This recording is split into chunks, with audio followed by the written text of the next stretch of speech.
David Victor is an amazing musician from the California East Bay Area. Although he is best known for his recording and touring with Boston, David has committed his life to a host of other musical endeavors. In this episode, we discuss David's journey to playing arena shows, his charitable work in harmony and healing, and starting ProTributeBands.com.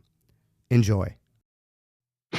You're listening to Soundwall with Adam Schumann, presented by Danville Music, your local music store.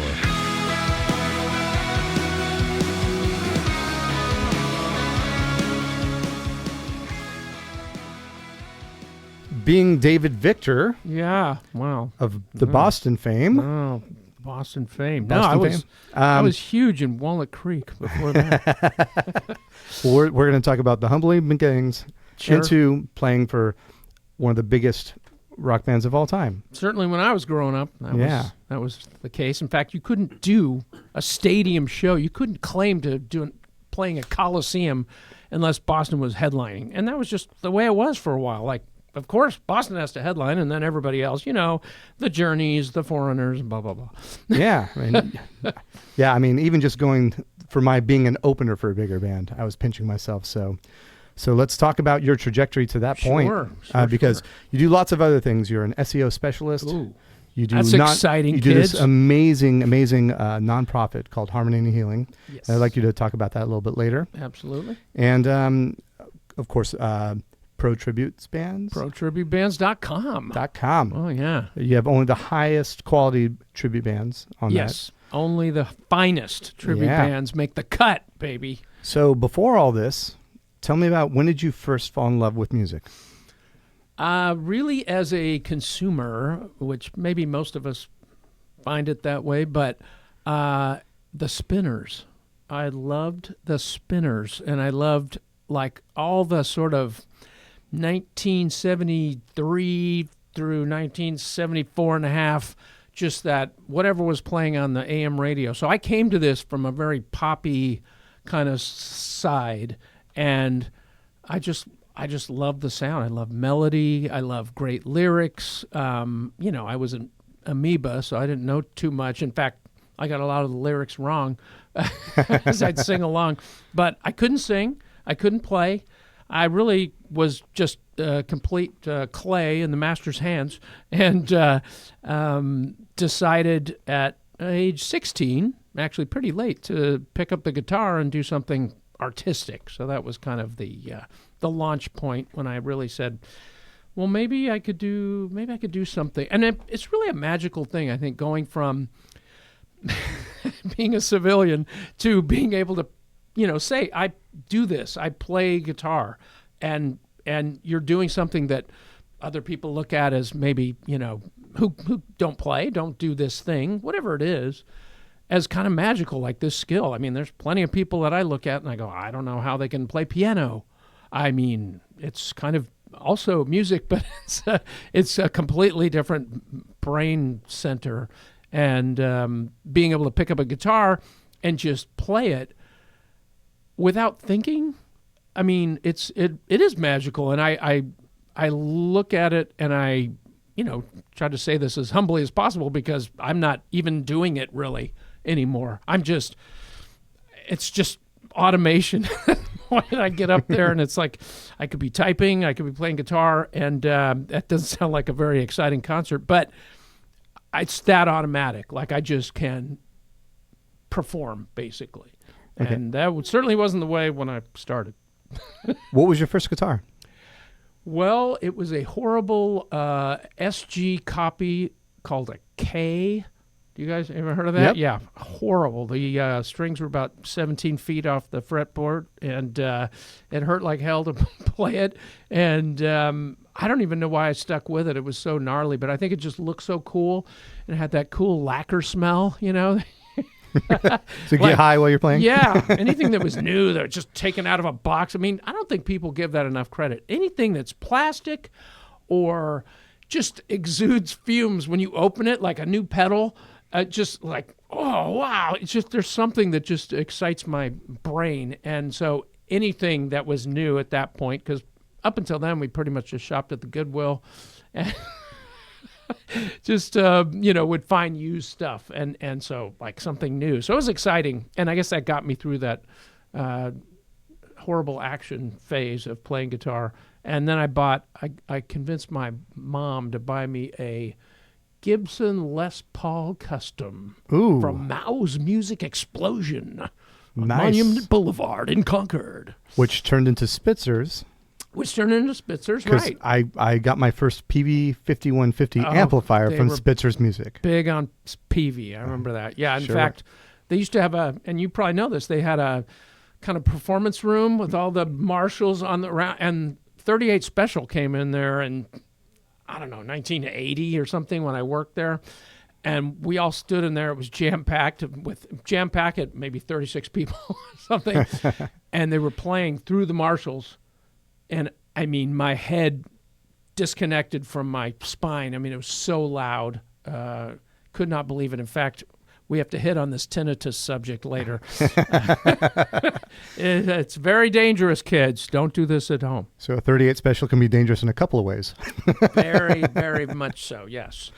Okay, so you worked at Mao's Music. Yep. Okay, and what age were you when you started work for a music store? I want to say 19 probably, graduate from high school, and like first real job being I think I was some kind of like quality control. He wanted me to wear a white lab coat, and so I walked around like an idiot in a white lab coat, being the quality control. I mean, I'm sure he had his ideas about branding and everything, and he's a nice guy. I think he sells real estate now, but he was trying to do this certain thing, and so one day I said, these people over there, they're looking at these guitars. They're like, why don't you go over there and see if you can sell them a Les Paul? And so I'm like, okay. I go over there. They didn't have any money. So they didn't buy Les Paul. So that flunked me out of the sales academy. But it was really great working there, being around so many musicians. People would come in who you didn't know from anyone, and they could play amazingly. And other people would come in who looked cool, and they couldn't play anything.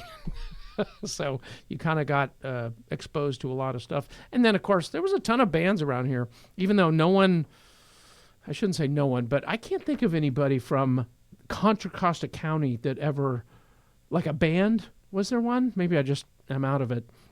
Contra Costa, no. But I mean, there's, a mutual friend. Is Pinole in Contra Costa County?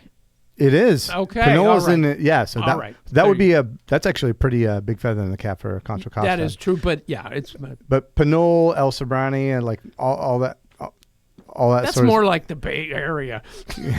We're in the extreme east of the Bay Area. Yeah. Right. But yeah, it's we have mutual friends around here who have played in big bands like Jeff Towner and guys like that, and but a lot of really great musicians in the area. But yeah, as far as bands, a lot of times they start migrating towards Marin, San Francisco. Yeah, you have to go somewhere. Like we were saying before we started rolling here, I had to join a band in Boston to become, I don't know, get myself out of Walnut Creek, basically. But before you moved to Boston, were you doing many shows in the local vicinity? So there was kind of a little gap there between age 16 when I started playing guitar and age 50 when I first walked on stage with Boston. So, I'm kind of a late bloomer in many ways. Started playing late, did a bunch of original bands. I had a band called Velocity that I put together that put out two albums, one kind of 1.5. And we got airplay. This was in 96. We got airplay on a station in Salt Lake City. And 3 of the songs on the CD went to number 1 on their playlist. And it was a news, like kind of a news station called K-Rock. I think it was K-Rock. And K-Bear's like the big classic rock station out there. And so K-Rock was the up-and-coming one. And we went out there, and it was it was great. Because as a original musician, the best thing in the world is something organic to happen. And this was like we put a single on the Album Network Sampler, which was this CD that would go out to I don't know, a bunch of radio stations and, sort of spray and pray. And occasionally somebody would play one of the songs on it and go, oh, that's not bad. Let's see if our audience likes it. Super organic, right? They just played it and the audience was like, boom, and they lit up the phone lines. And the song went to number one. It was called You Don't Amaze Me Anymore. Had a cool riff. And you're doing vocals and guitar. Doing vocals, guitar. I produced the album. I actually had a bunch of players on it. I had Pat Torpy from Mr. Big played drums on it, and several other people who were locals who may remain nameless because of various challenges during the recording process. But basically, I pieced the whole thing together. I had one guy come out, and I wish I could remember his name, but he mixed 5 of the songs on the album, and I had an analog mixer, and I just kind of left it in the positions that he said, and then I mixed. I'm doing quotey fingers. I mixed the other 5 songs. Great engineer. Wish I could remember his name. But did that album, put it out, and like I said, it got popular, and like there was a split second of time in like 96, 97 when those songs those 3 songs went to number 1 on K-Rock. They started to get airplay on other stations, and there was one in St. Louis, Keishi, I think it's called, and somebody, so it's kind of early internet, somebody called me or maybe sent me what was called then an electrical mail, and said, hey, I heard your song on the radio, and is the album for sale out here? And I was like, oh my God. And I picked up the phone and I called a record store in the St. Louis area, and I said, have you ever heard of this band called Velocity? He goes, actually, I am holding your album in my hand right now, and I'm selling it to somebody. And I'm like, what? How? Okay, good. Glad to hear it. So I'm going to sue you. How'd you get that? No, because we did have distribution. I forget what the distributors were. It's so sketchy at that level where you're trying to get something out. I remember buying the first Motley Crue album, and it was all like, it's just like out of the back of somebody's, trunk of their car or something. I mean, it's so like street. Mm-hmm. And so we were getting it out, and it was apparently getting into the right hands. And like the week after we heard the song was played, because they did kind of here's some up and coming artists kind of thing. I think it was either Clear Channel or Cumulus bought the station and said, we're not playing independent artists because we have a spreadsheet here that shows if we play AC/DC 50 more times a week, we're going to have 0.001% more advertising revenue. And that annihilated new rock, like classic rock music, as we kind of call it. Guitars, melodies, solos, screaming, sort of. And I was just gutted at that point because I'm like, because we had a few little stations, and I mean, it just was like a big Godzilla foot going. Yep. Another reason not to like Clear Channel. Well, I mean, I worked for Clear Channel for a while, a Premiere and Media Base it was called, and this was maybe 5 years after that, and they track airplay on different stations. I don't even think it exists anymore because it's all automated, but it's just the progress. I just think the decision to wipe out fresh blood in a particular genre to extract the teeniest bit, because I just don't think it's forward looking. I think it's like the reason this great music exists is because there's an ecosystem for it. And when you destroy the ecosystem, yeah, some songs still get made and some albums get put out, but there's no channel for it really. And it just wiped it out completely as a sort of thriving new music kind of genre. So that was kind of my smack in the face. And I did do another EP of Velocity music that I put out when I moved to LA.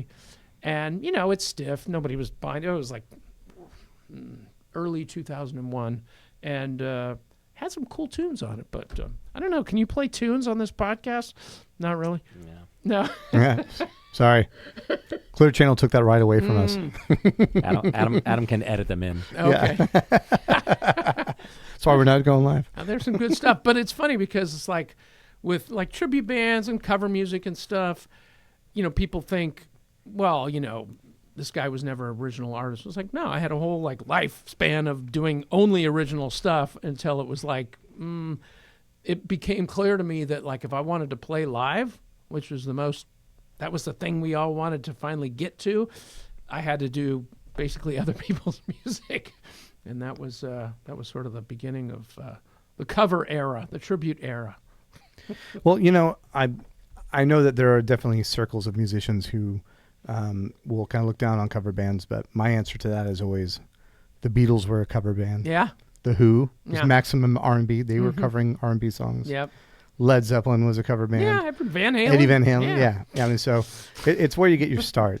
And but it's tough when you get slammed down like that to pick yourself up and go do something. So what inspired you to get back in there? Did you just say, what next thing? Is just that what we're whatever else is out there. I just wanted, like I said, I just wanted to play live. I think that's the most interesting and most like it's the highest and best use of music is that exchange of you performing and audience appreciating and listening, and like the self-selecting nature of the people that show up to actually hear whatever the songs are that you're playing at that time. I think it's just an interesting sort of value exchange. We're having fun up here on stage. You're having fun listening to this music that you really wanted to hear.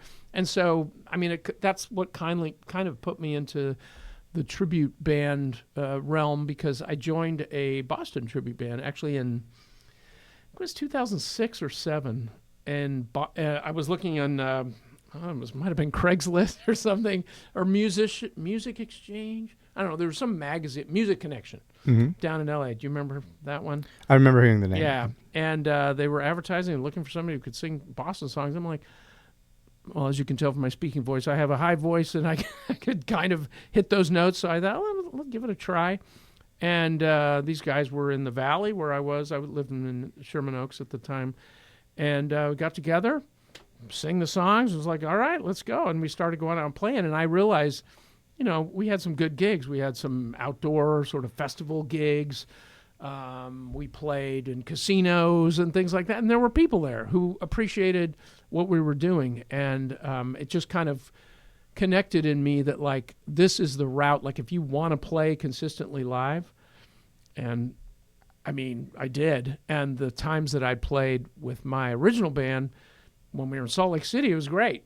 And we had tons of people. In fact, every time we went like 5 times out there. And by the last time we were playing at this place called the Wasatch Event Center, maybe holds 1,500, 2,000 people or something.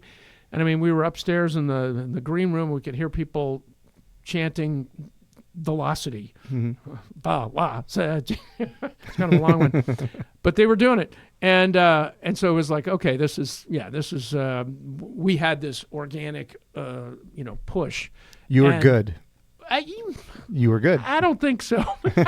If you can get a crowd to chant your name and it's got 4 syllables in it, yeah, that is something. Good point. Yeah, we got them off the monosyllabic chant, but it was a good recorded product. I don't think we ever reached our potential as a live act because we just didn't play that much. And when I moved to LA, I was like, let's keep doing Velocity, and we'd play. Oh, you got to play at I forget what it was called. There was some club on Melrose that I saw some bands, and I played there, and 4.5 people showed up. It's like, it's just not going to work. I mean, if you want to beat your head against the wall, and I know some people that, like, maybe they've got a little war chest or something and they can just keep throwing money at it and keep doing things that sort of get people, who are curious there. But it's just, without the radio airplay, I mean, that was the lever that obviously worked. We saw it work. And without it, I mean, flyering cars and stuff. I was a little beyond. I mean, I think I was like, I don't know, 40-ish or turning 40 when I moved down there. So, yeah, I wasn't going to do that. Yeah. And now the game has completely changed. And it's not, I mean, I was doing the CD things and handing those out, like standing outside the big venues in San Francisco and we even did a group where a bunch of original bands got together and everybody had 2 songs on the album. Yeah. And we're just, yeah. And it got people to shows, but, and at that time you could also hire an FM radio station to, do an advertisement for if you're playing at a big show like in San Francisco, like at the Right. Great American Music Hall or Right. something like that. Right. And they would give you a discount to run that ad because they wanted to support the local guys. I wish I'd known all But- this but- in the 90s, man. But now it's you got to go to Spotify or have your metrics, and you have to have a pie chart with graphs to show the record label why exactly they should sign you. And by that time, you might not even need them. Right. Well, that's the interesting thing. They've put so much off on the artists that they've all just sort of gotten to this point where it's like they become things that are very expensive to, sign, because it's like, hey, you get some attorney in there that knows, like, okay, with this many views and this many listens and this many likes or whatever, it's worth X amount. It's just a spreadsheet. So it's kind of funny. It's come full circle from the Clear Channel spreadsheets back to like, okay, well, this guy's, you can't afford this guy. He's got his own YouTube channel and he's crushing it and monetizing everything. And yeah, it's forced everybody to be independent business people in a way, which is kind of healthy. I like the tastemakers better. Here's what I say: when I see younger kids coming in, like let's say middle school to high school. Right. When we were both going to high school and middle school, we would see band T-shirts that were current, and you could see a band T-shirt somebody's wearing. You might even not know the artist, but or like them, but you knew who they were Right. and you knew what they sounded like, Right. whether you liked their band or not. The only bands T-shirts I see among middle school and high schoolers are the shit Target sells, Right. and Led they're Zeppelin. and it's Zeppelin and Pink Floyd. The Who. I don't see anybody wearing a shirt where it's an artist that is relevant or like well liked. Do people not wear shirts anymore? I mean, why don't they have bands like Well, T-shirts? nowadays we're wearing burlap sacks and no, but I don't see anybody wearing any new bands, Yeah. up and coming bands that capture the imagination. I don't get it. Maybe nobody can do a cool logo anymore. I don't know. Well, no tastemakers. Yeah. You don't think the Danville Music logo is cool? Oh, I do. No. Oh, okay, I okay. didn't mean that. I meant for bands. That hurts. Yeah, Oh, okay, never mind. bands. Doesn't Yeah, hurt no, anymore. the Danville Music logo with the wings is badass. Like a vulture. Yeah. All right, so that had to be dejecting. You playing clubs in Los Angeles. So Well, what original stuff. Yeah. So what was the bridge that got you from there? Yeah, that ad in the whatever Craigslist to get me into that Boston tribute band, and going out there and doing shows, and people would show up, and you're like, we sounded, I thought, pretty good, and it's like, and the guys in the band took it seriously. Like it was, I was in a band here, cover band here, and they were super exacting about, you got to get this tone, and you got to get this exact, and that was good training, because it's like dialing up different sounds and getting my Echoplex set just perfectly and everything. It was good. What sort of gear were you using? Sorry to interrupt. In the early, so I joined this cover band. I had to learn 3 songs. I had to audition with 3 songs. You Don't Want Me Anymore, which was kind of a cool little thing with a cool little solo. And I'm like, yeah, it was perfect. And then, I'm trying to remember the third one, but the other one was Rock This Town by the Stray Cats. Now, I think the third one was like Don't Tell Me You Love Me or something. So you can't get farther apart than Don't Tell Me You Love Me solo and Stray Cats solo, which is like super bouncy and just like upbeats, and like I was 4/4 just and not the Stray Cats were not part of my vocabulary, but I had to learn it if I wanted to join this band. And so I had a Charvel Explorer cutout, Explorer style guitar, which I'd put Eddie Van Halen like hobby aircraft tape on, so it looked all fucked up and stuff. And and I'm playing Stray Cats on this thing. And I made the audition, and so I ended up joining that band, and I played with them for 2 or 3 years. Just little, when there used to be gigs, you could actually gig back then. We played at the Black Angus like 4 or 5 nights a week. We played at the Concord Sheraton 4 or 5 nights a week. Different little weird clubs around here that actually, would pay bands, I don't know, $1,000 a night or something. At the end of the week, we'd have $1,000 each or something like that. I don't know. So you're getting what you're paid now in like 2026 money. Yeah, yeah. It was, but it was good education, and it kept me like fluid in music. In fact, later on, maybe, I don't know, 15 years later, one of the guys in the band, I was having lunch with him, and he goes, I remember, here's some tapes of the performances, and I hear this guy playing guitar, and I'm like, oh, shit, was that the guy after me? I mean, he's good. And he's like, dude, that's you. And I go, oh, playing every night really does help. Yeah. Yeah. Oh, for sure. Yeah. And then so you're playing in the Boston tribute band. Yes. But you then somebody reaches out to you from Boston. So their singer dies tragically.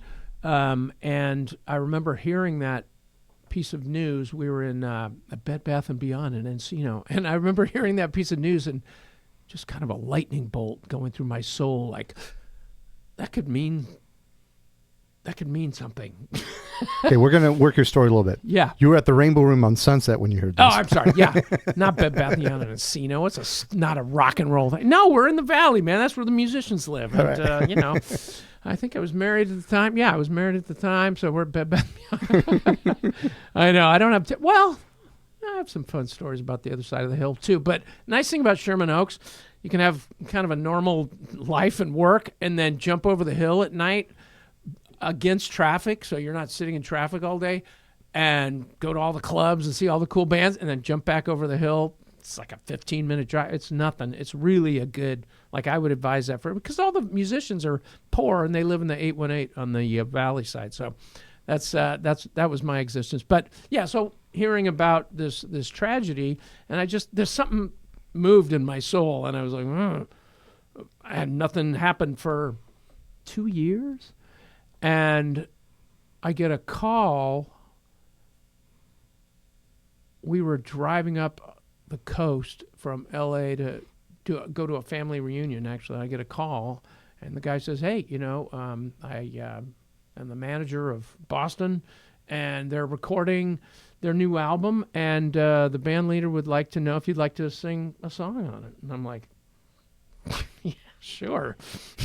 Wow. Just out of the blue, huh? Just totally out of the blue. And I mean, I was just over the moon. And as it happened, my wife at the time, her mother lived in Cape Cod. And we were actually planning a trip out to Cape Cod in like 3 weeks. So I told him, I go, you don't even have to buy me a ticket. I'm going to be out your way.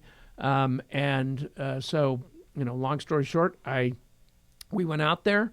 And I got the opportunity to go into that very famous studio where they recorded, on the equipment, they recorded like all these Boston hits, and got a chance to sing lead vocal on, I think it was called The Way You Look Tonight. And then I went home, didn't hear anything for a while, and then I got a call. They're like, they'd actually like you to come back and sing another song. So I was like, okay, cool. That's a good sign. So I went back and sang the song called Heaven on Earth, which ended up being a single off the album that came out in 2014 called Life, Love, and Hope. And that may end up being Boston's last album ever. I don't know. Maybe they'll do another one. But that song was a #1 single on classic rock radio for 1 week in March of 2014. So amazing. I had a #1 single as a lead vocalist for Boston in 2014. That's so great. So I think now would be a good time to take a break, regroup, refill, and then we'll start talking about how that changed your life permanently. Right after this. Musicians, we are Danville Music, your local source for the best selection of high-quality musical instruments and accessories. Open 7 days a week right here at Danville Music, danvillemusic.com, your local music store. Okay, so you had a song you sang was number one for a week. For a week. With a band that you revered. Absolutely. In fact, the reason I started playing, I kind of skipped over this originally, but the reason I started playing guitar was because I was outside one day and my sister's boyfriend was playing a little bit of More Than a Feeling on an acoustic guitar sitting on my front lawn. And I asked him, how long you been playing? And he said, 2 weeks. And I went, that's the art for me. I mean, that's really what started. Wow. Like, I could actually gain some traction here. And it was Boston. And really my middle sister bought that album and brought it in to the family. My dad was just Beatles, Doors, a little bit of Rolling Stones, Joe Cocker. I mean, it's like that was their music, and Boston was like, ooh, this is going to be what we like now. Yeah. So your family in general was all into music. Hugely into it from a consumer perspective. But my sister really brought in a lot of stuff. There was a radio station called KMEL that came out in 76 maybe or something, and really kind of coincided with Boston, and so they'd play those, and that's when that FM stereo you'd put on headphones. I mean, people still do put on headphones, but back then it was a big deal to hear something in stereo, laying on your living room carpet listening to Foreplay Long Time. I mean, that was Nirvana. Yeah, that's awesome. So once it's been, I would assume that once they have one number one hit, they're like, that's it, we're going on the road. Well, actually, so the reason it was number one is because I think they send the song out to all the stations that are co-promoting the upcoming tour, which had already been planned. And so the stations play the heck out of it. So it's popular and people buy tickets. So there's always this kind of,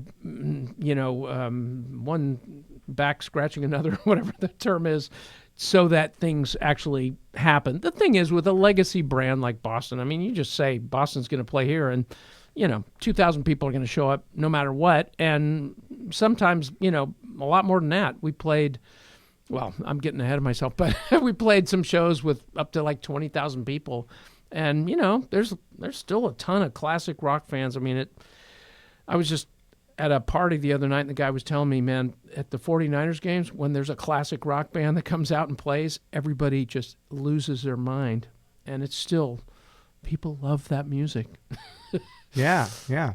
So when did you get to the point where, hey, can you record an album, to, hey, let's go on the road? Yeah, so doing that, it was like 2000, I think it was 2000, it was either late 2009 or early 2010 when I recorded those songs. And at that point, the band asked me to be in the band. And I, of course, said no. I have to think about it. No, I said yes. And then it was like, okay, well, we'll let you know when we're going to go on tour. And so every, few months, I'd be looking at, like, I think I set up an alert in Google. So I was like, Boston tour.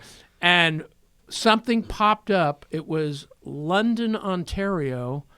Boston's playing. And so I reached out to the PR person. I said, hey, I saw this. Is this real? Is this a thing? Oh, they shouldn't be saying that. Let me find out what's going on. And anyway, it just leaked out that way, basically. Somebody started to publicize it and say, Boston's going to play here. So this was early 2012.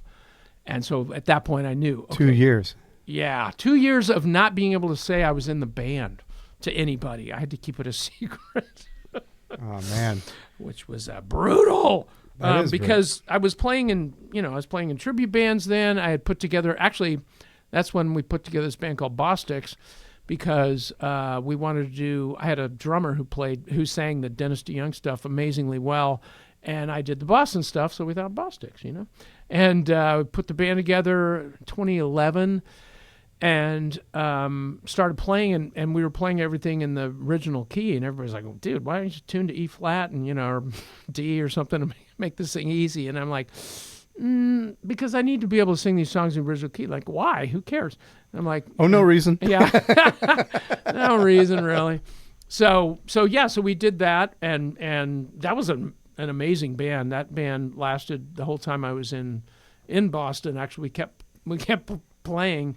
And even up until I think 2017 was when we had to move to using a different name, but it was a lot of fun. Great musicians and great, just there's nothing like performing. I mean, when I did my Velocity album, it probably took me 5 years to put together all those songs, record everything, buy the right gear. Something screwed up and now I have to re-record stuff. I mean, it took forever. I'm just sitting in my house in Danville recording stuff. And when you go out and play, it's. I mean, let's face it, everybody wants instant gratification, and it's still you got to rehearse and you got to do all that stuff and to go out and actually be something that somebody wants to listen to and watch. But it's just there's nothing better than performing live. There just isn't, and playing other people's songs is the way to get people to be in that communication mode where you're performing in front of somebody. I mean, it's just not. I mean, I guess it sounds stupid, but it's not the same to play in front of 9 people as it is to play in front of 9,000. There's a like a snowball effect. Just people. It's like an acceptance of this is where we are. This is what we're doing. We're all enjoying ourselves. Nobody has any. Nobody's shy. It's just everybody's having a good time, and yeah. So doing those songs, recording those songs with Boston, and waiting for 2 years, when it finally came my turn in June of 2012 to actually walk out on stage with Boston in Florida, that was incredible. What a moment, right? Yeah. So you get to that point. And how long was the tour? How long did you get to play with them? That tour, you never exactly. I think we ended in like late September of 2012. We went out in June, and so not that long. There would be like 4 shows one week, 5 shows one week. Days off here and there. I just loved it. I loved being on the road. I was single at the time. And, playing in a legendary classic rock band, being single at age 50, that was good. Awesome. So, and if you stop me if I pry too much, but I want to ask you. Stop it. Oh, yeah. Okay. Well, next question. How did you feel going into this position, knowing that wherever you play, you're going to be compared to the original singer? I'm sure that was something you mentally prepared for. How did that work out for you? And was it more or less the way you figured it would be, the experience would be, or was it different, or what threw you for a loop? Yeah. Honestly, the way they did things. So first of all, I have to say the sort of de facto lead singer of Boston is a guy named Tommy DiCarlo. And Tommy was in the band when I joined. And so what they asked me to do was like, hey, sing a few leads and then sing some, backing vocals and stuff like that. And I was the third guitar. So they're famous for double leads. And what's happening under double leads? Usually there's a rhythm guitar going. So there was a few times, like in Peace of Mind, I think Cool the Engines. There was a couple times when I got to play some leads there, and that was great fun. But really, I was sort of utility infielder, backup for the lead vocalist. However, it was decided that I was going to sing. Like I thought, okay, you're going to sing, some of the B-sides or some of the lesser known stuff, and I did. However, I also sang lead on Amanda, which was their only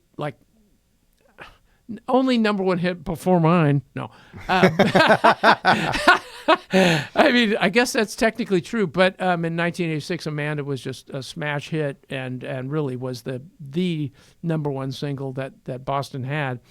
And they asked me to sing it, and I was, delighted to do so. And I got to sing the lead on Peace of Mind, which was my personal favorite Boston song of all time. And of course, so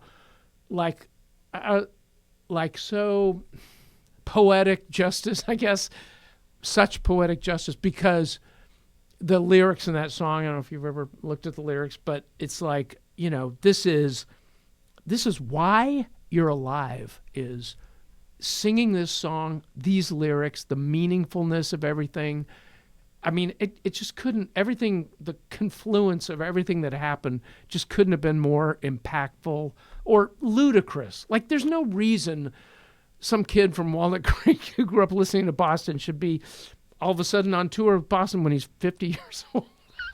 The tender age of 50 singing these songs. I mean, it could not have been a better situation. I mean, I was old enough to, when people get famous when they're 19 or 21 and a half, it's a different ball game when you're 50, you kind of know how the world works. Your expectations are sort of properly set. I knew I was in a band that was not at the peak of their popularity. It didn't matter.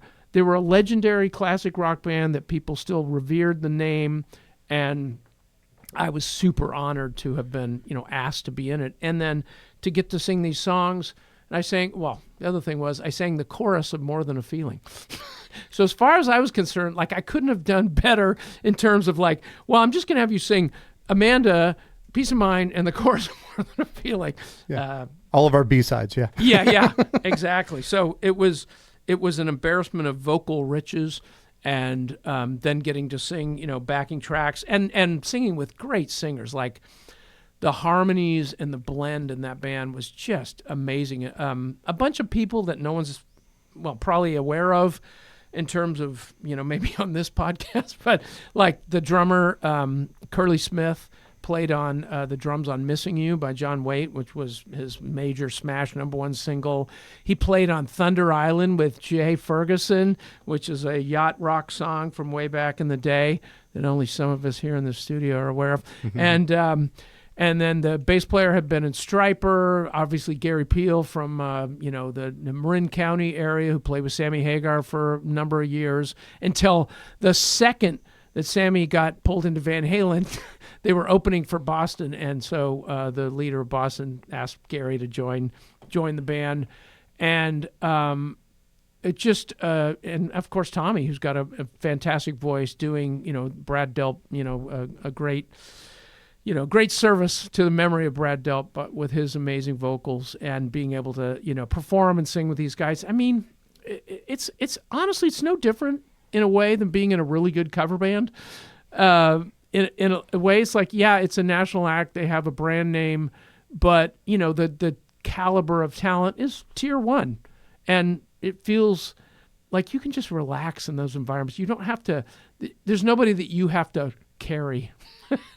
Which, in every band that I've been in, there's always somebody who's like, they were just 10% better. Maybe, maybe then we'd be successful, but not in this situation. So it was really nice. And then the road crew, who usually don't get commented on. Dude, when I would walk up on the stage and my microphone, which I had an angled mic, I forget who makes the stand, but Hercules or Atlas, and it's this angled mic, and it was exactly angled at the exact way my face was, and the mic was, my guitar's perfectly tuned and set up every night.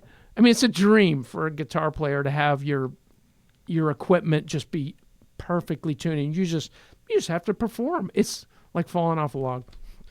And it's the antithesis of youth is wasted on the young, right? Right. but and who knows? Maybe if you had gotten there 20 years earlier, I think I definitely wouldn't have appreciated it the way I did. Having done the original thing, coming and going with that, doing cover things, which of course is never glamorous, but you have fun, and getting to this level where you're in a tour bus that drives into a giant cement, enclave, and you get out and you set up on this just wander on wide-eyed into this giant stage and all these lights, and you're just like, this is the pinnacle, man. This is really where it's at. And then I think one of the coolest memories I have of that very first performance was when we rehearsed in Woburn, Massachusetts, and we rehearsed for 3 or 4 weeks or something like that.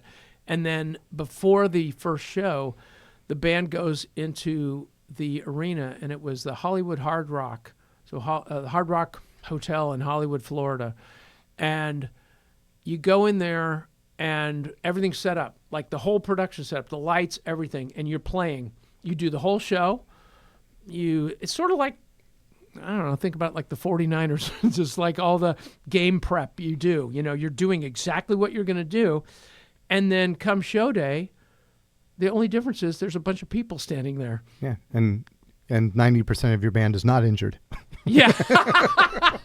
Yeah, we don't have last-minute replacements and guys pulled off the practice squad and everything. Yeah. Wow, you're really hitting a nerve there. Hey, I'm a Niners fan. Let's talk about the Niners right now. Oh man. Come on. Hey, they Eric just beat the Eagles. And Eric I was Kendricks pulled him off the street. Yeah. You kidding me? Yeah, I love the Niners, and I was there at the Seahawks game, and now it looks like they're going to be facing them again. Oh, when I heard that on the radio, I was like, now on to the Seahawks. I'm like, oh, come on. Give us the Rams. Give us anybody else. Anyway, yeah, I digress. 3-13. Jesus Christ. Not one touchdown on one of the greatest offenses out there right now. No. Anyway, so I digress. We got one more game. That's the good news. Yeah, exactly.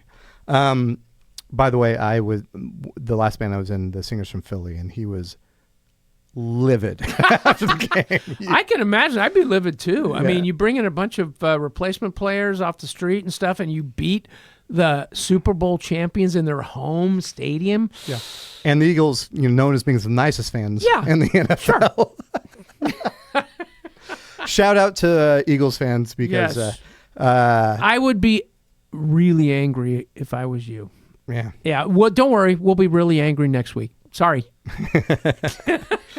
All right. So segueing into this, one of maybe not to be patronizing, but what I really like about you is you did the dream, from picking up a guitar for the first time, you made it to the highest level of playing music in the craft, which is fantastic. But you don't stop there.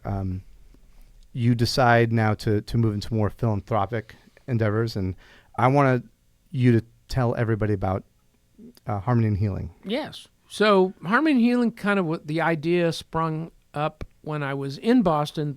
I was affiliated with a charity, and the charity was about bringing in art supplies and food and music to kids in hospitals. And the first event we did was at Miller Children's Hospital in Long Beach, and I didn't think, I'm going in there, and the only songs I knew at that time were Boston songs. So I'm like, I'm going in there to play for kids. They're not going to know any songs. So I was like, oh, what else should I learn? But it was kind of put together at the last minute. So you're saying, oh God, I got to learn Baby Shark or some shit like that. Yeah, something. Yeah. Something that kids would be into. And but I went in, just did what I could do at that time, and saw their faces just literally light up. I shouldn't say literally, but their faces lit up. And I just realized at the moment that music is so ephemeral in some ways, which is to say that it doesn't almost matter what song you're playing. It's that you're generating this energy and these good vibes, and people respond to it no matter what age they are.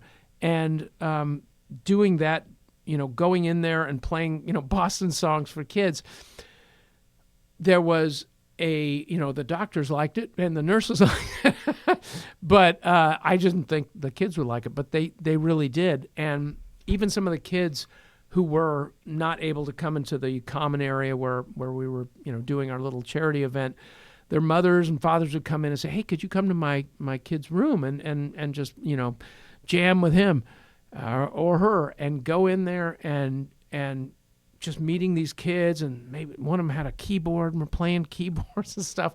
It was such a magical day. And I realized walking out into the parking lot after that event, I was like, this is really, actually, this is why music.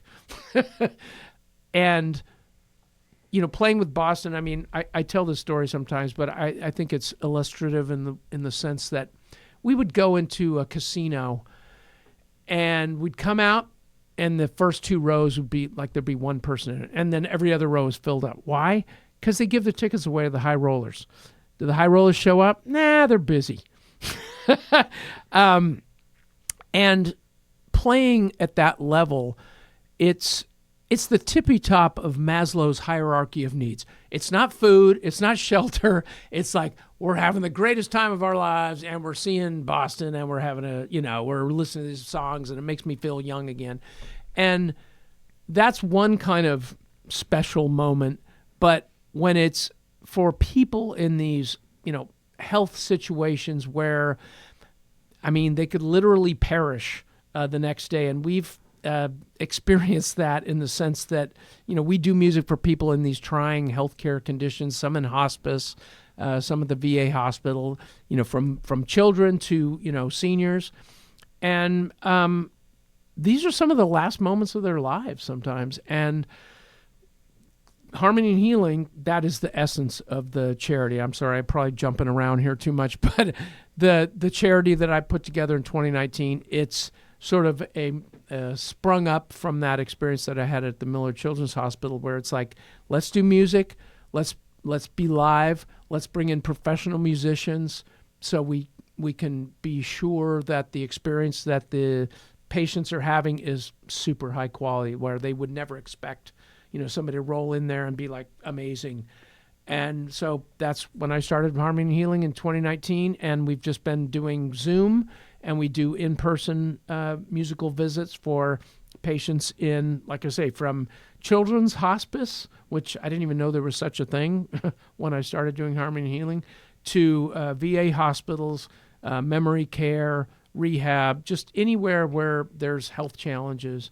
And this has now become really my reason for doing music is Harmony and Healing. Can you tell me about some of the major hurdles you had to do in 2020? A major life-changing experience, I'm sure, come March, right? Yeah. We started out like, we're going to go in person. And then COVID hit, and we said, I guess we're totally not going to go in person. We're going to do Zoom, and we're going to do 100% Zoom. And that worked great for a while. And then as COVID sort of dissipated and we would do, occasional in-person visits, now it's like 80%, 90% in-person visits, because people, that's part of the magic of music. It's being generated in the same room that you're in. Yeah. There's something just ineffable. It's just such a beautiful gift. And the patients just appreciate the hell out of it. Yeah.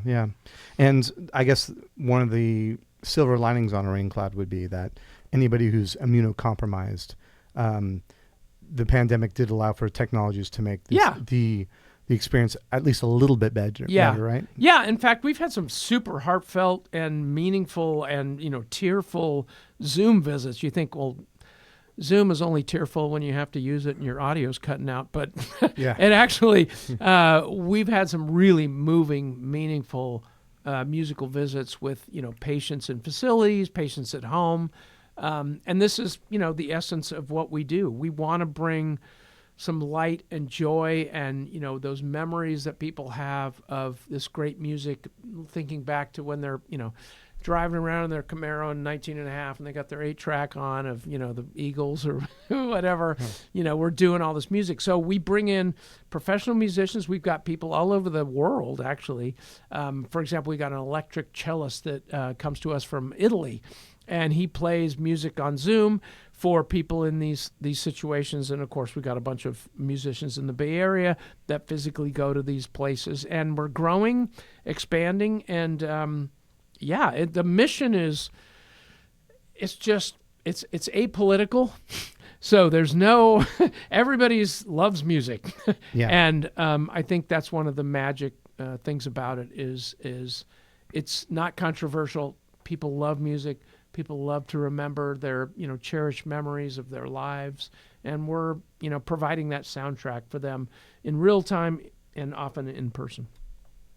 Excellent. All right. Well, thank you for doing what you're doing. Well, it's such a nice culmination of having done what I did and bringing it back to the local scene. People say, well, how do you go from, playing in front of 20,000 people to playing in front of 20 people? It's like, you know what? The audience loves it, and people, the caretakers love it, the family members love it, and it's just, you're appreciated more in a way than you ever were as a, performer, just walking out and people seeing a Boston logo and going, I don't know who this guy is, but he's playing Boston music. That's amazing. All right. Well, we're going to be wrapping up soon, but I wanted to ask you a couple different questions. Let's hit me, baby. Okay.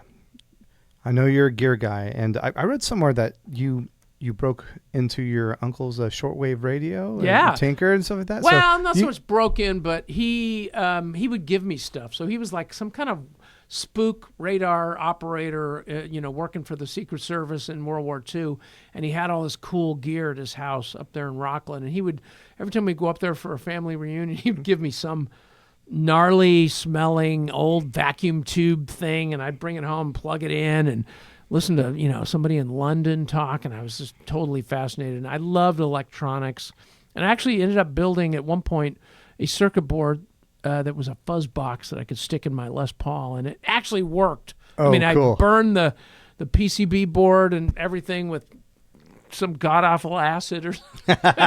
And it worked. I couldn't believe it worked. It sounded horrible, but it worked.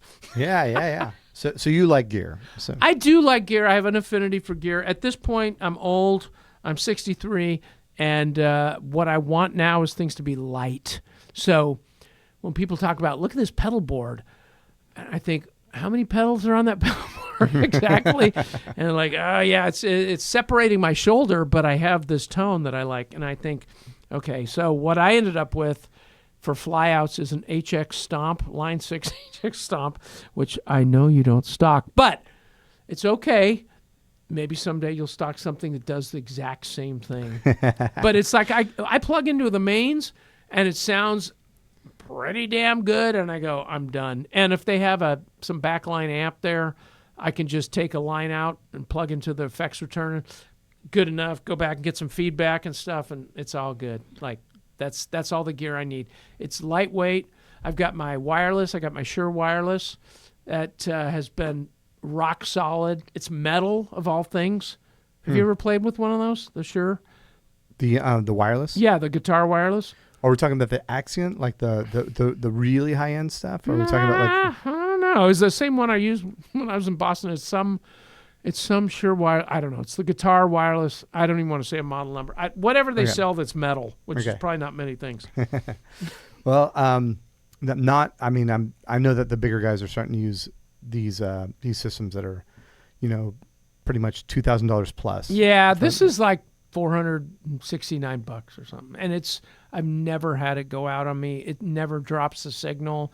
I walk out into the crowd and no problem. It's a like at this point in my life, I just want things to work. I want it to sound good, and I'm less into the experimentation to try to get. It's like if it's 90% there, my mission is accomplished. Gotcha. Well, if you could have three pieces of gear, what would you keep? I would say, like, in terms of my sort of the lifespan of, doing music, the most essential piece of gear I've ever bought in terms of music has been a drum machine.